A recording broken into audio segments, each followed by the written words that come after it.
and welcome to USA Global TV and Radio. This is the It's Your Healthy Lifestyle show hosted by the founder of this platform, Dr. Jacalyn Kerbeck, and myself, Roland Friedl.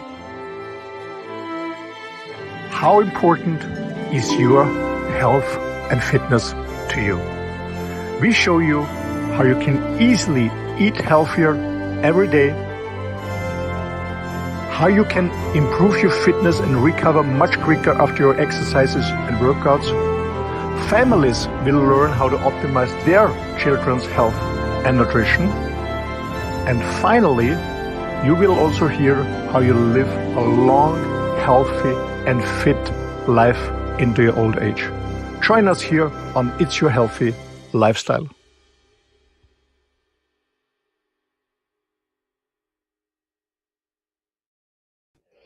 Hello, everyone. A big warm welcome wherever you are in the world, whether it's morning, afternoon, or evening. We are delighted to be live streaming here at USA Global TV and Radio, where we provide world-class education, entertainment, hope, and inspiration. I'm our host today for the show, It's Your Healthy Lifestyle, Dr. Jacalyn Kerbeck, and the star of our show, Mr. Roland Friedl, will be joining us momentarily. Today's topic is Meat Matters, the carnivore diet. We're going to touch base with Roland and find out what happened with his water fasting. It's always exciting to hear the progress and then the key learning experiences and opportunities. Roland is a entrepreneur. He's a serial entrepreneur. He's a coach. He's an author. He's a mentor. He's an advocate for men, and he is a dear friend. Let's welcome Roland Friedl from somewhere in Europe. Hello, hello. Hello, Dr. Jacalyn. Great to see you again. Hello. Thanks for having me, and hello to our audience, wherever you're joining us. Hello.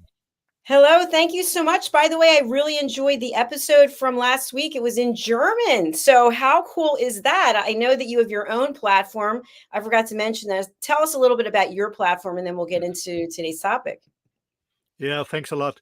Yeah, I started a platform on my own last year. And the reason for that is USA Global TV and Radio. We did this amazing Wild at Heart show, this men shows. And by the way, ladies and gentlemen, subscribe on the YouTube channel and look for USA Global TV and Radio Wild at Heart. So we had an amazing show with men from different parts of the world. And then my idea was to do something in German because in my region, because I'm from Austria, we speak German. I found out that men sometimes have problems to. Actually, for men in general, it's difficult to talk about their emotions. It's even more difficult when it's not in their mother language. So I decided to do a platform in German where I interview men who do men's work, and it's quite successful. We are growing. We have 43,000 viewers and more subscribers. So it's a platform where I started with interviewing men, and the interesting thing is that almost 70% is women who watch the channel. So maybe they want to know what we're doing or what we're talking about. And then women came to me if I can interview them about their work. And now the channel is going in a little bit in another direction. So we're going to speak to or interview people who live the same lifestyle like myself, meaning work and travel. And it's called Wildlife Life Rock. So that's a platform it's called Roland Media. My name Roland Media on YouTube if you want to check out. Yeah, but I'm also very, very passionate about nutrition. That's why I'm very happy that we do this show together, Dr. Jacalyn, and give people, without finger pointing, some advices to stay fit and healthy, because I strongly believe that health is the most important thing in life. Absolutely. And you are a testament to that. So thank you so much, and always continued best wishes with your platform, Roland Media. Roland, when we saw you before, you were doing water fasting, and I think you were, I would think you were about 2 weeks into it. You're going into the third week. What happened? Yeah, actually, my plan was to go 28 days on water fasting, but then I had an invite to a retreat. A friend of mine, it's called Rewild Your Life, a men's camp. I was invited to come there, and to be honest, I wanted to cancel and on to focus on my fasting, but then the organizer, who's a friend of mine, was his birthday on the last day of the camp, and I said, okay, I have to show up. So, and for me, it was a little bit more than 4 hours, almost 5 hours drive. And during my driving there with my motorhome, I found out, oh my God, I'm a little bit dizzy.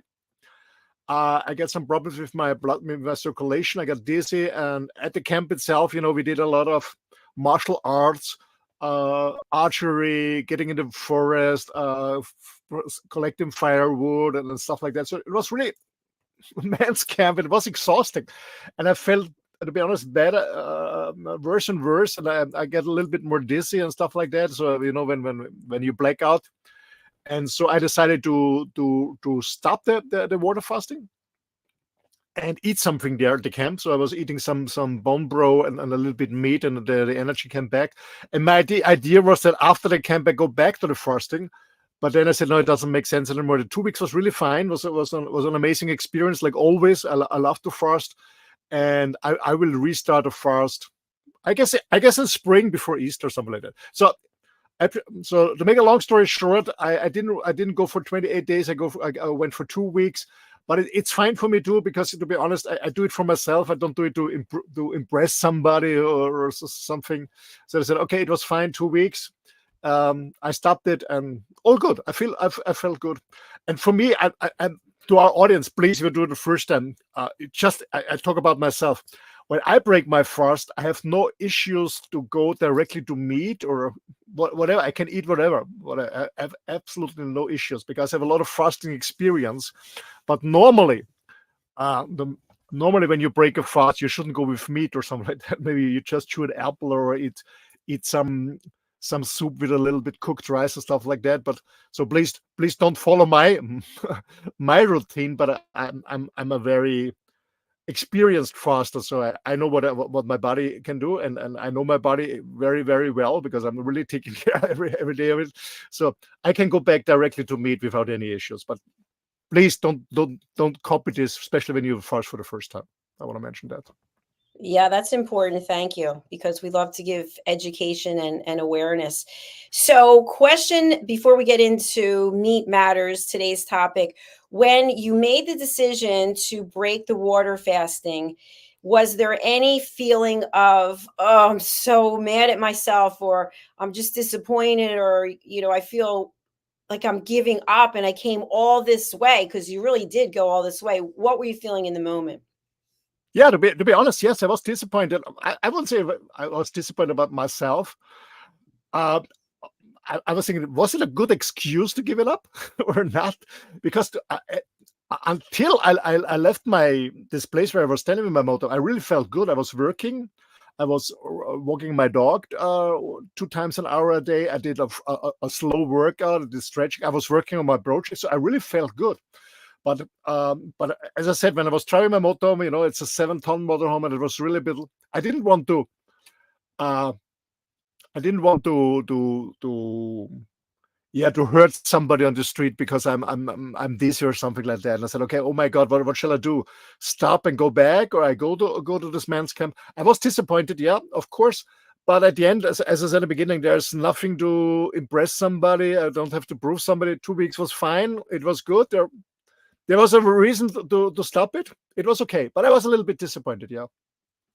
Well, if you look at it another way, look how many days you did go. I mean, that's a major accomplishment. That's not something that I could do. So I really applaud you for doing that, and for following through, and also for listening to your body, and for also thinking about other people and how your actions could impact someone else. If you're behind the wheel, you're feeling dizzy and lightheaded, that you really were, caring and considerate about others as well. So bravo to you.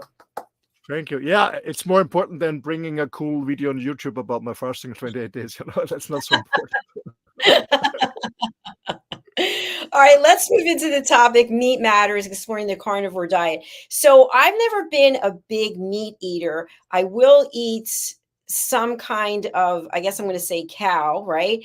But what I found is I feel so full, so heavy, so sluggish. I don't eat veal. I don't eat pork. I don't eat lamb. I don't eat buffalo. I could go on and on, venison. But once in a while, I will have a cheeseburger. Once in a while, I'll have something that my sister and I growing up, we called it slop, where you fry the ground meat and you put some Uh, noodles and cheese and soup in there. Uh, and once in a blue moon, I'm going to say maybe in 10 years, I'll have a filet with some béarnaise sauce on oh, the side. okay. Okay. That's nice. So, have you ever felt that fullness, that heaviness when you eat meat? You're kind of like sluggish. How are you reacting when you eat meat? Well, we have to distinguish what I mean with eating meat. I only eat meat, so no carbs on the side, no potatoes, no rice, no pasta, whatever. So I only eat meat. When I only eat meat, I don't feel sluggish. I don't feel tired or fatigued anyway. When I eat meat with carbs, yeah, but it's not because of the meat; it's because of the carbs. Yeah, yeah. But without meat, no, I have more energy. But I have to state something, Dr. Jacalyn, for our audience here. This is my personal experience. This is my body, and this is my nutrition. I'm thinking. So it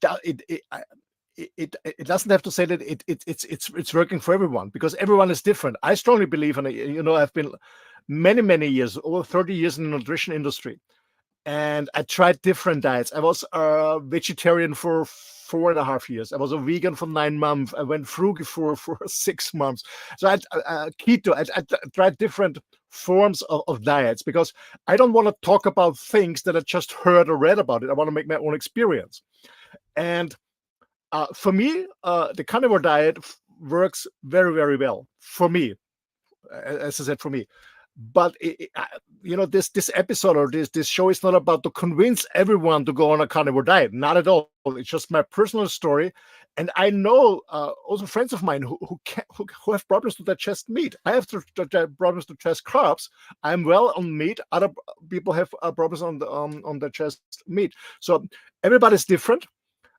What I want to state, and as general, was what I always do when I talk about nutrition. I don't care about somebody is eating meat or fish or vegetarian or vegan. I don't care, as long, what I strongly believe is, you eat clean and fresh, meaning fresh stuff, fresh vegetables without herbicides, pesticides, non-processed food with any artificial colorings, flavorings, preservatives, just fresh, whatever it is. When somebody says I'm fine with carbs, it's cool. If not, try something different. Uh, but for me, it works best. For me, it absolutely works best. Thank you, Roland. A question that comes to mind is, sometimes if you go out to dinner, for example, the server will say, "How would you like your food prepared?" And some people say, "Oh, I still want it to be mooing. I like it to be bloody red." And other people say, "I don't want any red in my meat. I want it to be cooked thoroughly through." What are your thoughts about this? Or is there any benefit one way or another, health wise, or maybe from some kind of E. coli or some other potential bacteria? It's good to have it all the way cooked through. Thoughts? Well, good question. I mean, very rarely, a very rare occasion, I go to restaurants, to be honest. I love to prepare my food for myself. The reason for that is because I don't buy my stuff at supermarkets. I buy my stuff at local farmers. Most, as I'm here in my home country in Austria, I buy it from my friends. So I know exactly the animals. I know how to treat them. I know only eat grass-fed beef. So meaning cows that are the whole year outside only eating grass, no grain, no soya or any crap. So just grass-fed beef. And my friends kill them, shoot them at home, and there's no slaughterhouse. There's no stress. For me, it's very important how to treat the animal, not only for the suffering of the animal. That's one point, of course, but the other thing is, when I eat this meat of an animal that is under stress, that is suffering or gets bad nutrition, it becomes part of my body, and I don't want this. So I take care that I only eat meat that I know from people I know very well. That's one thing. So, and I eat it medium rare because it's really fresh. So I'm not afraid that there are any bacteria. So that's a little fresh. I mean, when you travel, maybe, I don't know, to India, or I don't know, Southeast Asia, or maybe to South America, and you go somewhere on a street food, maybe I would cook it done. I don't know. I would eat it done, I guess, not medium rare, to be honest, because I don't know how it's eaten, where's the meat coming from, how it is stored, how old it is, stuff like that. Yeah. Yeah, that's a great point. And I love that you shared that you don't go out to restaurants very much. I don't cook at all anymore. So I'm looking forward to the next chapter of my life when I'll get back to cooking, because I really like to entertain and have people over. It's a lot of fun. So when you are preparing your food, are you eating meats at every meal? I mean, and now that you're not doing the fasting, how many meals are you eating a day, and are they primarily meat? Yeah, normally I do. I do intermittent fasting, so meaning I eat in a 8 hour window, sometimes in a 6 hour window, but mostly in an 8 hour window. So for those people who don't know what is intermittent fasting, 6 into 8 means between my last meal and the next meal on the next day, it's a minimum of 16 hours break. That's what I do. So I don't have a breakfast like most people. So normally I eat two meals a day. Normally two meals a day. So when I'm just only on a carnivore diet or even on a lion diet, there's also a slight difference, then it's only animal products. So no bread, no carbs, no veggies, no fruits, nothing, just animal products. That's what I do for mostly for 6 to 8 weeks, something like that. And then I change into keto, meaning I bring some mostly avocados in. I bring in fruits, kind of fruits, mostly berries, when it's possible, wild berries and some grapes. So I bring fruits in, and I bring also in honey, because when I go back to a more heavier workout, I need some carbs. That's why I integrate a little bit fruit, mostly berries, as I said, and some honey when I have a tea or something like that. But the rest of the meals is just animal based. Mostly, it's as I said, it's grass fed beef. Having steaks, having every day I have a steak, mostly rib eyes, because I try to have a high percentage of fat, not lean meat. I don't eat lean meat very much. Of fat. I need the fat for the energy. And yeah, just when I go on the lion diet, I only eat steak, salted, and I drink water. Nothing else. When I go on a carnivore diet, I also have eggs. Or what I got today, I got from a friend of mine. I got fresh smoked salmon from Norway. They just sent me a package, so I got wild salmon smoked. So I will have this for breakfast. Meaning breakfast means for me around 11 a.m. I have breakfast, meaning 150 grams of salmon and 6, 7 uh, eggs, something like that. That's a normal breakfast. If I don't have salmon, I have 250 gram, meaning a half pound, a little bit more than a half pound of grounded beef, and together with eggs, and sometimes a little bit cheese when I get some nice pecorino or something like that. That's my late breakfast around 11, and then the steak, as I said, mostly steak around between 4 and 6 p.m. normally. So if I don't have an invitation to at a house or friends for dinner or to a restaurant, I don't eat later than 6 p.m. That's what I Yeah. normally do.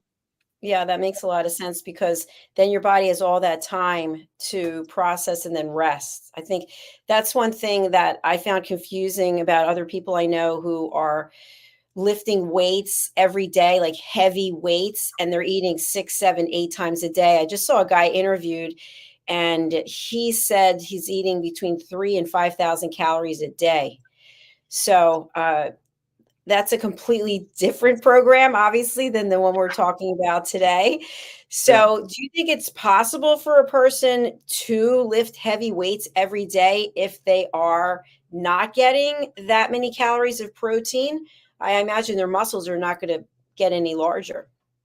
No, you can lift, but you're not progressing. You cannot pump up your muscles. It's impossible. You have to get the energy, of course, and not only the protein. You also need some carbs, because otherwise you really get tired. Yeah. It's not working only with protein. You need carbs. So I feel it when I go on a carnivore diet with no carbs with my workout. As I said during my fasting tour, I do half of the weight and a lot of reps. That's working, but I want to push myself. No, I need some carbs, a little bit carbs. Yeah, absolutely. I need them. What do you normally eat for carbs when you're doing that? As I said, wild berries, meaning blueberries, raspberries, cranberries, stuff like that. A lot of berries. I love berries, by the way, and they're very, very healthy. And because I love to drink tea, I sweeten my tea with honey.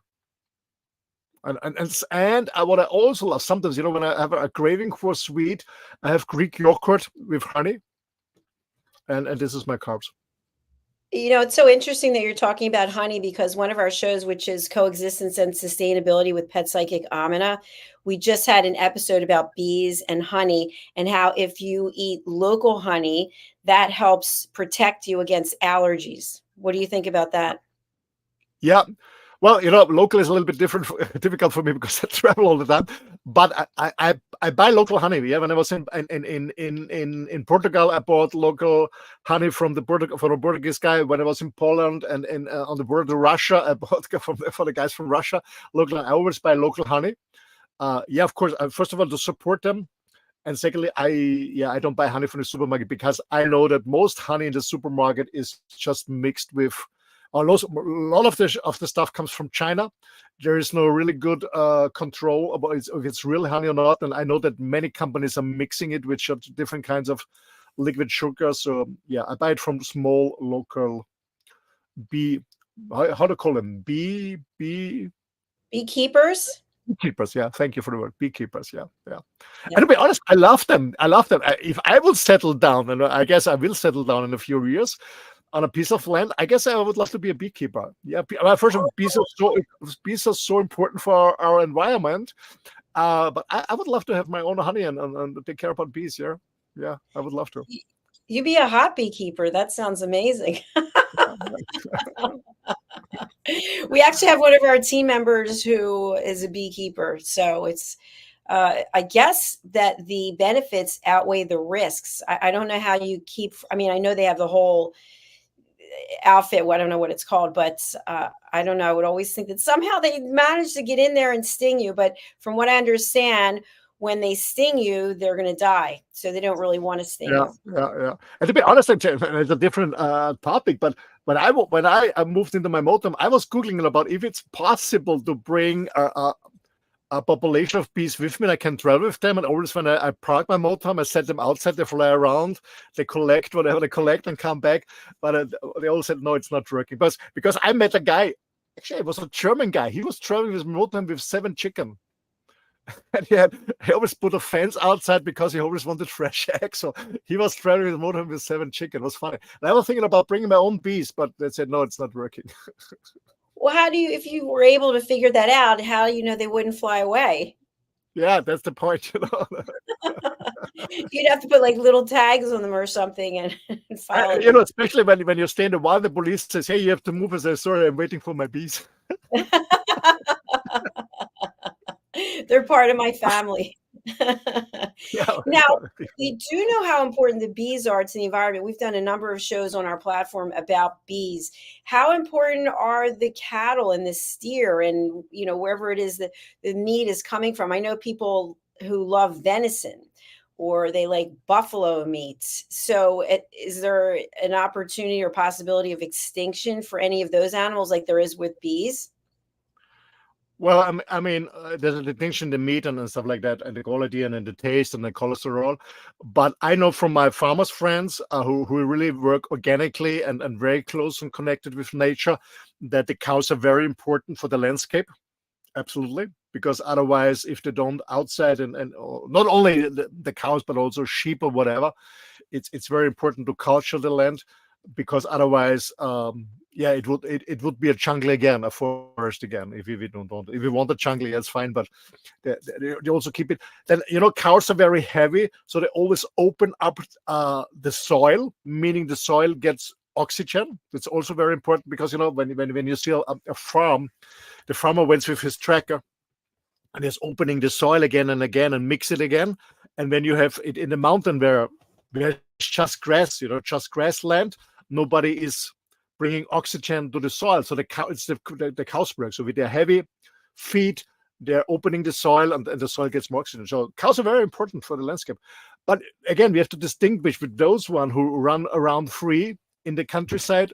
And there's a difference between those because cows got or especially the meat industry got a very bad reputation because of this mass production. This grass, these cows never see grass. They stay in huge stables. Thousands of animals get fed by food that is very unhealthy for them. They're fed by grain or by soy and stuff like that. So really, their stomach is bloating up like that because it's not natural food for them. Absolutely not. But it's They do it because they grow faster. The meat is growing faster, but it's very unhealthy and painful for the cows, and it's not good for the meat. So we have to distinguish between industry, mass production, beef, for example, and those who live on the countryside is what we call grass-fed beef. There's really, it's not the same. There is no suffering for the animals. The meat is much better, and what I wanted to say in the beginning is, for me, it's very important that it's a good quality. As I said, for the animal, of course, there's no suffering for the animal. That's one thing. Of course, they die at the end. But hey, guys, this is nature. I mean, you cannot save any animal. I mean, when you look at on a documentary and on the wildlife in Africa, of course, the lion is hunting an antelope. He's not harvesting asparagus or something like that. That's life, guys. Okay. But I strongly believe that the animal has to suffer as less as possible. Yeah. And that's the reason why I only buy meat from my friends. And even when I go, end of November, I go back to the south. I will spend the winter a few months in the south. I bring a lot of meat. I have a huge freezer in my garage, or my motorhome garage, where other people have motorbikes or whatever. I have a huge freezer, and I bring my own meat from my friends. Because, as I said, I don't want to suffer the animals. And the second thing is, I don't know, Dr. Jacalyn, if you ever heard about Dr. Yamamoto from Japan. He's a scientist, and he found out that energy is influencing everything around, meaning your mood and your thoughts. And he did a lot of photographs about crystals of water. So he was having, for example, a bottle of water, just tap water, normal water, or water from the river, whatever it is, water. And he was writing around peace or love, some positive emotions. And he made photographs of the water atoms, the molecule structure. And then he had water where it was hate and war and grief and stuff like that. And you could see it on picture. The guy's called Yamamoto. He was very famous, or still is very famous. And it was an amazing research he did, how there's an influence. Make a long story short is, our body is around 80% water. So the energy that is around us is influencing our cell water. Meaning when that's why people get sick, because when they're in a negative energy, yeah, why they get cancer, heart attacks, like that. But it also is what you eat. So when you eat animals that are threatened under stress, killed and slaughtered under stress, like in the normal food industry, this animal meat, this water in the meat, yeah, has a different energy, or is absorbing, or is adapting a different energy, and then this energy becomes part of your body because you're eating this meat or whatever it is, or the fish or whatever. So that's why I don't go to restaurants very often. I love fancy restaurants, I love good restaurants, and I have some friends who are very famous cooks. And they invited me sometimes to their famous places just for free, but I never go there anymore because I see the stress in the kitchen. It's really stressful in this kitchen, and this stress becomes part of the food, even if it's a 5-star Michelin food, whatever. This stress is in the food, and this food with the stress becomes part of your body. That's why I don't go anymore, and that's why I'm taking care about the food what I'm eating. Yeah, it's don't get the stress of the food. We don't talk about herbicides, pesticides in fruits and vegetables. We don't talk about this antibiotics and all this other chemical stuff in the animal industry. Just about the stress. That's why for me it's so critical that I know exactly how this animal is grown up, how it's killed and slaughtered. That's the most important thing. And I learned this in Africa many years ago when I was with the Maasai. When they shoot an animal, they try really to kill it with the first shot, and then they make a prayer to thank the animal. When his soul is wandering, we all know when you die as also a human being, it takes a few hours, sometimes 3-4 days before your soul is getting out of the body, meaning the life force is totally getting out of the body. And during this period, when this animal is dying, the antelope or whatever they kill in the Maasai, they do prayers for that and thank the animal, and that's a different approach. And I try to do this more or less the same. I thank the animal. Sometimes my friend called me actually next week when I'm leaving this boat here. I go to his farm when he's shooting another animal, and I will be there and I will thank for it. And what is interesting is, by the way, is here's a huge herd. Actually, we talk about this was the so-called black Angus, the smaller black cows. And interesting, when he shoots them or shoots one of them, he falls down, and the other cows are not panicking. They're even not reacting. They're even not moving their head. Nothing happens. So there's no stress for the rest of the herd when one of the animals is killed. And this has a huge impact on the quality of the meat and as I said, on the energy that you're getting into your body when you eat this food, this meat. Roland, that is really fascinating. I've never thought about that before. I've never had anyone bring that up, but it makes a lot of sense. When you see some of these cooking shows and people going for Top Chef and whatever, the stress that people are under, and the yelling and the this and the that. And yeah, I can envision how that could go into the food, and then that could affect us. You had on a very interesting woman. I want to say her name was Maria, and she was in Spain. And I think she and her husband raise cattle, and they're grass fed. And it was there. I think we had them on one or two times. We had them on the show. Yeah, they are breeding a very old form of cows. They called it the Danka with huge horns. And I had the privilege to visit them 1.5 years ago. I was there and I saw the herds and the landscape, and they gave me a lot of the meat. And wow, yeah, it's really amazing. And you see that these cows are happy, and these bulls are happy. Yeah, they have a happy life, and you see that the meat is is a different quality than the supermarket. When you chew it, it's when I eat my ribeye steaks, I swear you can eat it with a spoon. You even don't need a knife. It's so soft because it's not stressful. And I remember when I was a student many years ago in Spain, when I was studying in a university in Salamanca, and it's in the middle of Spain. And Salamanca has a tauminica, meaning a bullfight school. So I went to this bullfights, and my Spanish girlfriend at the time, she went with bullfights. And then I had the opportunity, because she knows some famous bullfighters. And when they kill the bull in the corrida, in the arena, what they do is the meat is divided and goes to the poor people out. So the poor people can get this meat for free. And I thought, can I have one? And I got this meat. It's like a leather shoe. You cannot even chew this. You need really good teeth, because this bull, when in this fear of dying, in the stress, thousands of people screaming around in the arena, all this fear is in this meat. It's hard to chew it, and it tastes awful. Even when I had from the same breed, from the same bull in Spain that was slaughtered or died on the farm, I had the meat. And it was totally different. There was no stress. There was no fear in the meat. And this from after the bullfight, you cannot eat it. And then I found out, oh my gosh, when I buy this meat from a meat industry, when I eat in a restaurant, the stress is always in. And then I understood my girlfriend when I was cooking. I love to cook, but sometimes I cut myself, and I'm cutting stuff or a knife, or when I burn myself on the fire or something like that, and I scream and said, no, come down. I don't want your negative energy in my food, you always said. And I didn't understand it in the beginning. And then I did a lot of research about energy. And then I met Dr. Yamamoto and his work, and I understood, okay, now I understand. You eat the stress with the food. Yeah. Yeah, that's so true. Question I have in reference to grass-fed. Okay. So for people who are not familiar, obviously grass is important, and the cows are eating the grass fed. What are some other things that in the typical food industry that are fed to cows, to cattle, that might not be healthy for us to ingest?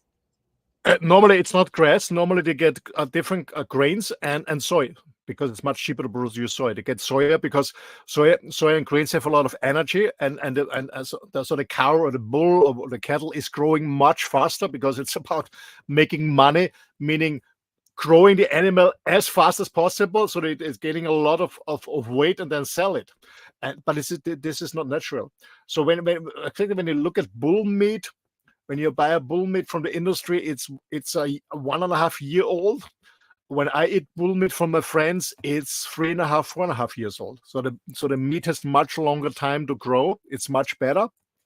It's much better. And it's healthier for the cow. Really, the cow, I don't know if you ever see this, but when the cows are getting only grain and soya, they really have they're so bloated body, and sometimes they take I don't know what it is, a knife or something, and they really get into this cow, and then the gas comes out. Really, they're just stick into this cow, and the gas comes out. They're so bloated because it's not natural food, and most people don't know it. Grains and soy and whatever is not natural food to cows. No, it's just grass. It's only grass. Yeah. So these animals are really suffering. You bring up an excellent point, because I know myself, I can't eat soy because of my ulcerative colitis and allergies. And soy is in so many things. I don't think people realize that. And people are bloated, they're feeling sluggish, and it could be because there is some kind of soy or soy product in their food.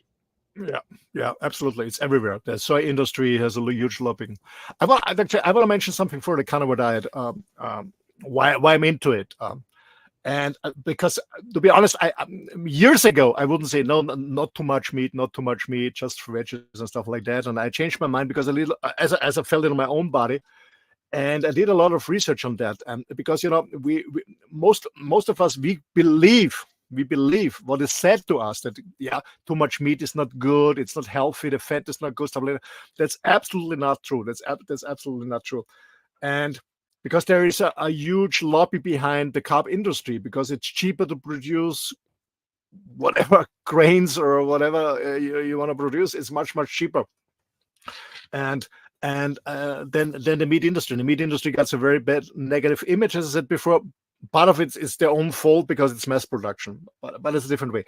But I did a lot of research on the things I eat. So first of all, I tried on my own body, my own experience, and then I do a lot of research. I found a study done in 1929.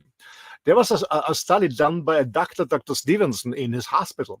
So I don't know the exact data, but who is interesting, guys, do your own research. So if you don't want to depend on something else's opinions, do your own research. Okay, Dr. Stevenson, in 1929, he did the research on the carnivore diet, meaning he himself brought them in the study group. He was also involved and was eating only meat for 1 year. And there was another guy who was he was an adventurer, guys who went several times to the Antarctic, only eating meat. And they did blood studies and all this stuff. And they found out they had no deficiency in vitamins or anything else. What we have always been said, because when you only eat meat, you have a deficiency in vitamins and stuff like that. That's not true. And I can tell you why. I want to say that in 2020, so 4 years ago, there was a study coming out. I guess it was Yale University, and they said, okay, there is nothing that says that meat is bad, not at all. It has no influence on cholesterol, stuff like that, not at all. It's absolutely not true. Maybe your cholesterol is a little bit going up, but as long as your body is not producing any inflammation, meaning your cholesterol, your fat is not oxidating, it doesn't have any negative impact on your body. And this data came out, and then it was hidden. And then the carb industry, there's a huge agenda right now, veganism. This is all a huge agenda that is driven by some people who have a certain interest. And down the same university, 4 years later, brought out a study saying, hey, meat is totally bad. And I said, what happened in this 4 years? How much money went over the desk? But anyway, so when you're eating just meat, and again, when you can digest it, as I said, some people have problems with meat. Maybe I want to tell something. It also depends on your blood group. I am seropositive. Seropositive is the O positive is the oldest blood group. We can eat meat. We are meat eaters. A is in between. They eat meat and carbs, and who have the blood, they're B. They have less problems than the A's and the zero, like myself, in digesting carbs, like grain, bread, and stuff like that. Okay. So I can digest meat very well because my blood, I'm zero. I'm sorry, zero positive or O positive. That's one thing. And the second thing is what is interesting is, because I'm a huge fan, I'm supplementing all the time with Just Plus. Since I'm eating meat, I need less vitamins from outside. It was interesting because I always thought when you eat only meat and not enough fruits and vegetables, you have to bring in even more supplements, vitamins, minerals, stuff like that. It's the other way around. And the interesting point I want to mention was really an eye-opener for me is when you eat meat, again, grass-fed beef, organic, not from the farm, not from mass production, okay? Not from mass production, like I do. Really healthy meat. And you also eat the organs, like the liver and stuff like that, where there are a lot of vitamins and minerals. But you have no insufficiency of vitamin C out of one. And the reason for that is you need less antioxidants because you have less inflammations in your body, because what produces inflammation in your body is like all this acid stuff, like coffee and other shit. It's not the meat, that's not true. And it's the carbs. And you have a lot of examples when you go to YouTube, people who have really problems with high inflammation in their body, they go on a carnivore diet, not forever, for a few weeks, and inflammation is going down. And before I went to my Scandinavian tour, I was introduced to a really beautiful guy just here in Austria. And I don't know, we get in a conversation and he trusted me and we had a really cool conversation together. And he was baking his own bread and stuff like that. And I talked to him and I said, I don't know. I said, Peter, something is wrong with you. How you walk, how you move, how you talk. And I said, yeah, he has pain all day. He has no willpower, no energy. He really tries to survive from day to day. He is full of pain. He's full of inflammation. And I asked him, do you trust me? And he said, yes. I said, okay, please go on a carnivore diet, but please don't go to the supermarket. You know farmers around because he has his own farm. Go to Farmer Friends and buy grass-fed beef. And he went into grass-fed beef together with his mom. Actually, I guess Peter is 40-something and his mom is 70-something. So they went to on a carnivore diet, on a strict carnivore diet. And I was in Norway, and I guess he was 2 weeks on the diet or something like that. And he was typing to me. I said, thank you so much. My energy is back. My inflammation is going back. My pain is going back. I enjoy life again. And at the moment, so this was in first week of July, something like that. And now he's going back to integrate fruits again, veggies again. Yeah, so he's not staying in a carnivore diet, but it helped him to reduce the inflammation in his body and get rid of the inflammation. And that's what I wanted to say is when you only eat meat like I do, don't be scared that you have an insufficiency of any vitamins. That's not true. You need less antioxidants because you're producing less inflammation because you don't eating carbs. That's interesting stuff. Absolutely fascinating. And guess what, my friend? Our show has come to a conclusion. So, who is a good client for you? Who would you like to reach out? And what's the next show about after this? Okay. First of all, if you want to contact me, you don't have to have a challenge, an issue, or problem. I always love to connect and share with people. Whatever it is, when you want to share your nutrition experiences or your business experiences. So the best way is go to my website. It's www.Roland Friedl, my name, ROLAND FRIEDL.com. And then you see what I'm doing. It's available in German and English, my website. Just contact me if you're curious who I am, or if you want to share your story, or I always love to connect with people. That's one thing. And what we're talking about the next show, actually in a few minutes we'll start with the Mallorca connection. I guess it's episode 102 or 103, something like that. And we're talking about why so many especially young men are struggling today. What's going on with our masculinity in our today's society. So stay tuned. Thanks for listening. If you love what we are doing, please recommend us to your friends, share the channel. Like the video, write your comments, get in touch with us. We are here just to support you and to talk about our own experience. We are not paid by any industry. I don't get paid by the food industry or there. I just share my experience and try it out. And if it's working, it's fine. If it's not working, try something else. Thanks for listening. Thank you so much. What a great way to close out the show today. So everyone, please do go over to our YouTube channels, USA Global TV and Radio, and also Dr. Jacalyn Kerbeck. Please subscribe there. Also follow us on Roku, follow us on Amazon, follow us on Zizzle TV, and follow us on E360 TV. We're saying goodbye for now, but we'll literally be back, I think, in 15 minutes. So yes. We hope that you'll stay with us. All right, we'll see you soon. Roland, thank you for your time and for sharing your expertise as always. Okay. Thank you. Bye, everyone. Bye.